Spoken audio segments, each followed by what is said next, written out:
Jasara Harja Cabang Ambon, salah satu BUMN milik pemerintah, saat ini tengah mengembangkan salah satu programnya dalam membantu pemerintah untuk menyalurkan bantuan modal usaha kepada sejumlah pelaku usaha mikro, kecil, dan menengah yang merupakan mitra binaan Jasara Harja yang ada di Maluku. Kepala Cabang Jasara Harja Maluku, Marganti Sitinjak, usai mengadakan dialog interaktif pada hari Rabu 31 Januari 2018 di Radio DMS mengatakan, maksud dan tujuan utama lewat bantuan modal usaha yang diberikan oleh PT Jasara Harja adalah mengembangkan potensi kearifan lokal yang ada di daerah Maluku. Salah satunya adalah membantu para penenun kain khas adat dari Tanimbar, Maluku Tenggara dalam mengembangkan usaha tenunan kain adat khas Tanimbar untuk diproduksi serta dipasarkan. Dana penyaluran kredit modal bergulir yang diberikan kepada mitra binaan Jasara Harja, kata Marganti Sitinjak, bunganya sangat kecil dibandingkan bunga yang dipatok oleh perbankan. Hal ini agar tidak memberatkan penerima bantuan dalam mengembangkan pinjaman yang diberikan. Masing-masing usaha, kata Sitinjak, sesuai peraturan pemerintah bisa mendapatkan pinjaman hingga 200 juta rupiah. Namun harus dilihat secara benar prospek usaha yang dikembangkan dan kemampuan pengembaliannya.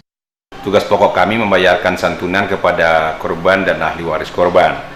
Yang kedua, kami juga ikut berpartisipasi, walaupun tidak terlalu besar, tapi kami ikut berpartisipasi dalam kaitannya untuk membantu ekonomi lemah terkait dengan penyaluran bantuan kredit lunak.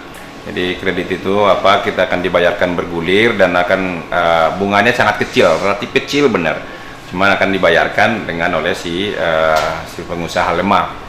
Saat ini saya di Provinsi Maluku, saya sedang bekerja sama dengan penenun Tanimbar.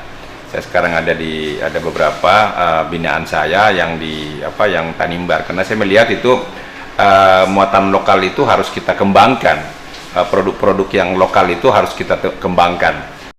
Sementara disinggung soal penyaluran santunan bagi para korban kecelakaan sepanjang tahun 2017 lalu di Provinsi Maluku, dijelaskannya bahwa Jasara Harja pada tahun 2017 telah menyalurkan bantuan kepada korban kecelakaan sebanyak 7,8 miliar rupiah, di mana terjadi peningkatan sebesar 7% dibandingkan pada tahun 2016 lalu, yaitu sebesar 7,3 miliar rupiah. Hal ini disebabkan bukan karena angka kecelakaan yang tinggi, namun jumlah nominal santunan yang nilainya naik 100% sesuai peraturan pemerintah saat ini. Jasara Harja juga terus melakukan pembenahan dalam proses percepatan pembayaran terhadap para korban kecelakaan. Baik itu penyelesaian santunan untuk korban meninggal dunia, baik yang meninggal langsung di lokasi kejadian maupun setelah menjalani perawatan di rumah sakit dapat diselesaikan dalam waktu singkat.